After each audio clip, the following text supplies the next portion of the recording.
Nosotras somos el grupo número 7 y nuestro tema a exponer es el índice de Gini. En este caso yo les voy a hablar sobre la medición de la desigualdad. La medición de la desigualdad son medidas que resumen la manera en cómo se van a distribuir una variable dentro de un conjunto de individuos. En el caso de la desigualdad económica, la medición se asocia o se relaciona al ingreso o gasto que realiza una familia o persona.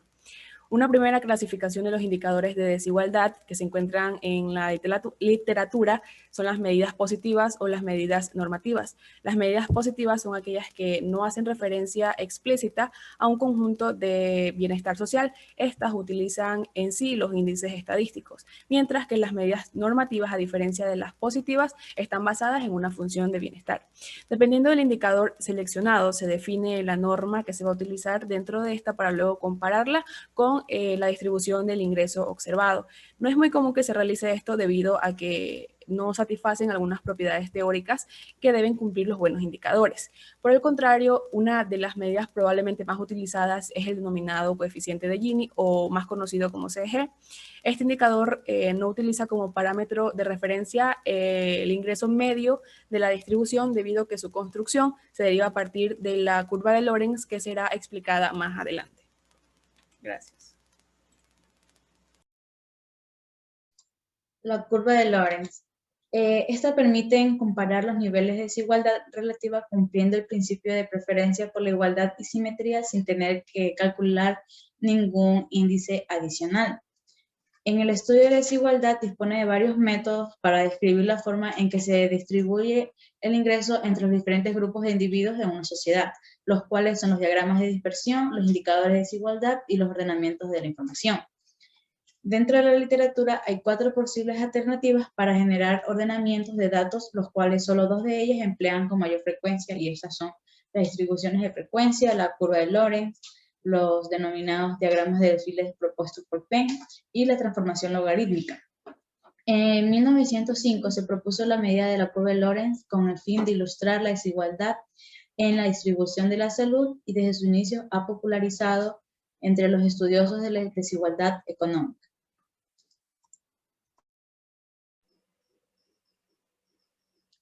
El coeficiente de desigualdad de Gini se divide en dos factores que son los datos desagregados y los datos agrupados. Datos desagregados inicia con la creación de Gini de 1914, quien propuso un nuevo indicador de concentración que se basa con expresiones algebraicas y con la curva de Lorenz.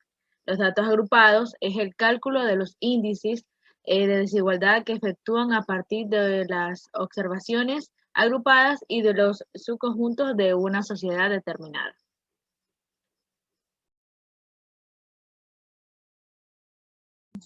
Variables para el ordenamiento de los hogares y el cálculo del coeficiente de Gini.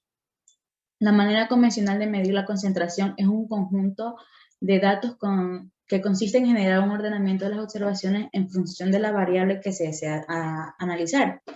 El nivel de concentración de ingresos entre familias se procede de 4 maneras. Primero, se ordenan los hogares conforme a su ingreso total o per cápita. Segundo, se define el número de intervalos a formar. Tercero, se calcula cada grupo el porcentaje de observaciones y el ingreso que concentra. Y por último, se aplica alguna fórmula de cálculo para datos agrupados que permitan conocer la distribución de la variable en la población de objeto de estudio.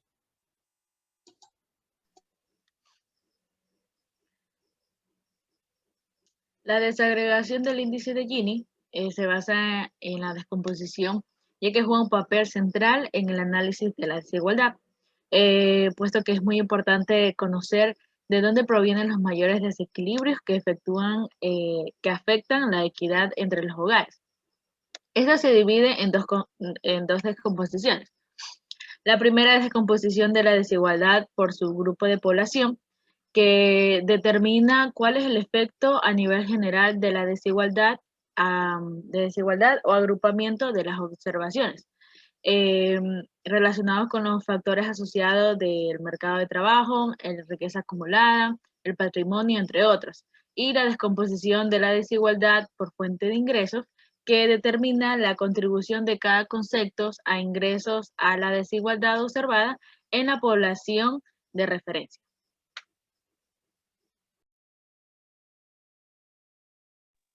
Las fuentes de datos para la medición de la desigualdad. En la actualidad se reconoce la necesidad de incorporar elementos que informen sobre la calidad estadística de los indicadores, al tiempo que se está consciente de que el tratamiento para datos agrupados es más complicado que cuando se trabaja con observaciones individuales. Para el caso que se trabaje con los datos agrupados, la estimación de la varianza se puede aproximar por alguno de los siguientes métodos: muestras replicadas, que es el método de Jagnife, o aplicando la técnica del Bootstrap, que es el método Jagnife. Esta es una técnica especialmente útil para examinar el papel que juega en la reducción de los rumbos, la estimación de varianzas, la estimación por intervalos y la estimación de funciones no lineales de los parámetros de un modelo lineal, que es el método Bootstrap. Este es un método de remuestreo. Se usa frecuentemente para aproximar el rumbo o la varianza de un análisis estadístico, así como para construir intervalos de confianza o realizar contraste de hipótesis sobre parámetros de intereses. En el contexto de la interferencia estadística, las medidas de desigualdad se pueden clasificar de la siguiente manera. 1. Índices que se pueden escribir en función de los valores medios de la variable monetaria que se está analizando. A este grupo pertenece el índice de Taylor, Atkinson y el coeficiente de variación al cuadrado. 2. Existe un conjunto de medidas que requieren un ordenamiento previo de los datos, como la curva de Lorenz y el coeficiente de Gini. En este caso, las observaciones individuales se analizan bajo el supuesto de que representen estadísticas en orden de la distribución. En esta imagen podemos ver que la parte horizontal tiene los porcentajes de hogares por distribución del ingreso y la parte vertical los porcentajes acumulados del ingreso. Una vez obtenida la información se la coloca en este plano y una vez que ya se coloquen en ambas partes, en el punto de unidad donde se ven pues ya la unión de la curva de Lorenz. Una vez que ya tengan estos datos, vuelvo y repito, ya se hace la curva de Lorenz. Gracias.